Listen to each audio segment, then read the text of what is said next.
Bierzemy dziś do Matero kolejną yerba mate w naszym przeglądzie yerb. Będzie to znów Argentyna i może tym razem nie jakaś szalenie znana, ponieważ marka jak najbardziej dostępna szeroko, ale nie jest to jedna z wiodących marek, a szkoda, ponieważ cenię ją wyjątkowo.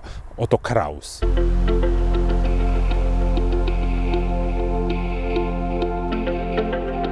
Czajnikowy.pl.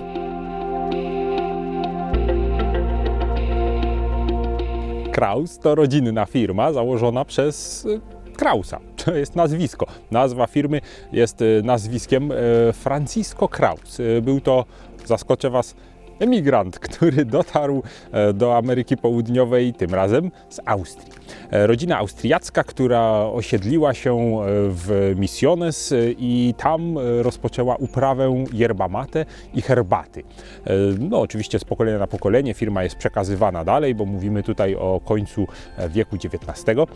No i dzisiaj są już prawnuki, jak się nie mylę, samego założyciela i oni dbają o rozwój firmy. Dbają to dobre słowo, ponieważ jest to firma, która bardzo ma sprecyzowany kierunek, w którym idzie.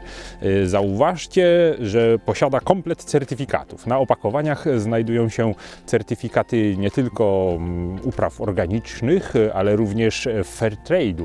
Stąd wiele osób wybiera tę yerbę głównie dlatego. Co ciekawe, mają również pewien wynalazek, który zdaje się już od 2 pokoleń funkcjonuje w tej firmie. I on jest opatentowany, służy do suszenia yerba mate gorącym powietrzem. Wiele osób szuka yerba mate sin humo, czyli takiej bezdymnej. No i właśnie Kraus jest świetną propozycją dla tych osób, ponieważ to jest taka rozpoznawcza cecha w ogóle wszystkich Krausów. One są niedymione. Są to yerby, które no, są zdrowsze, chociaż trudno też mówić, żeby dymiona yerba mate była jakaś niezdrowa. No, już kiedyś poruszaliśmy ten temat, no, ale wciąż szukamy po prostu bezdymnej yerby. Ja, jeżeli wybieram yerbę bezdymną, a chętnie wybieram, to dla smaku. No, a te kwestie tam zdrowotne to raczej jest gdzieś tam na marginesie. Tak czy inaczej, bezdymna yerba mate opatentowanym, tajnym sposobem suszona. Jest to, no wiadomo, żadna wielka tajemnica. Odpowiedni boiler z gorącą zawartością powietrza, ogrzewany gazem. No i w ten sposób to gorące powietrze kierowane jest w liście i zastępuje to proces, w którym ma miejsce otwarty ogień i dym i suszy się po prostu listki, no można by powiedzieć tak na zielono, bardzo świeżutko. Konik polny znajdujący się w logo to też nie przypadek.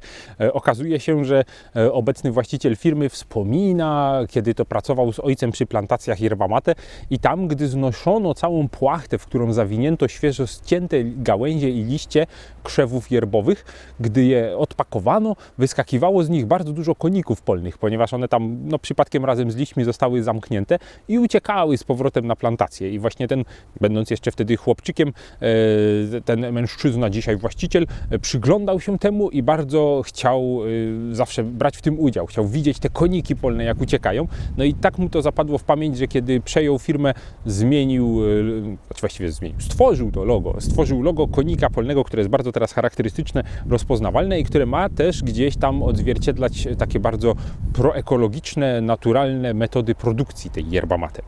W ofercie Krausa znajdziemy kilka różnych rzeczy. Przede wszystkim zauważmy, że wszystkie są bezdymne, wszystkie są ekologiczne, organiczne i wszystkie są fair trade'owe. Mamy taką zwykłą yerba mate, organiczną po prostu. Jest to no taka powiedzmy flagowa mate. Jest wersja gaucho, czyli taka, jak sam producent twierdzi, w stylu kowbojskim, czyli taka trochę mocniejsza, bardziej z charakterem i z pazurem. Jest pioniero, to jest dość nietypowe, ponieważ jest to yerba z całego krzewu, więc troszeczkę inny sposób zbierania. No i mamy na przykład jeszcze Silvestre, czyli yerba mate, która jest aromatyzowana miętą, po prostu miętą pieprzową. Zauważcie, że często pojawiają się mieszanki bardziej bogate. Zwykle miesza się kilka ziół. Rzadko jest yerba mate, która miałaby tylko jeden dodatek. To jest właśnie taka miętowa yerba po prostu. Jest, jak się nie mylę, też yerba mate w saszetkach, ale ale ta chyba jest tylko w jednej odmianie, więc wspominamy. Sami widzicie, portfolio nie jest jakieś strasznie szerokie w porównaniu z innymi markami, ale każdy coś tam znajdzie. Jest jeszcze też jedna, którą bardzo lubię, nazywa się Pure Leaf i ona jest bez pyłu, bez dymu, bez patyczków, same listeczki i to dość drobno pomielone, żeby napar był intensywny. Stąd myślę, że możecie znaleźć coś dla siebie. Jeśli chodzi o smak, to jest coś, co bardzo cenię w tej yerba mate, bo jest szalenie świeża, szalenie roślinna, szalenie bezdymna i taka lekka, taka pełna słońca i roślinności. To mi się podoba. Czuję, że jest to yerba mate taka świeżutka, taka wręcz żywa. Jest charakterystycznie, no może nie trawiasta, ale wyczuwa się zielone w niej liście, wyczuwa się jakieś takie nuty lekko owocowe, lekko gdzieś tam nawet takie ziołowe. Na pewno nie czuć tutaj tych charakterystycznych w yerba mate nutek dymnych, nutek gdzieś jakichś drzewnych, jakichś przypalonych, to się tutaj nie może pojawić. Jest wyjątkowo świeża i smaczna, taką słodyczą roślinną.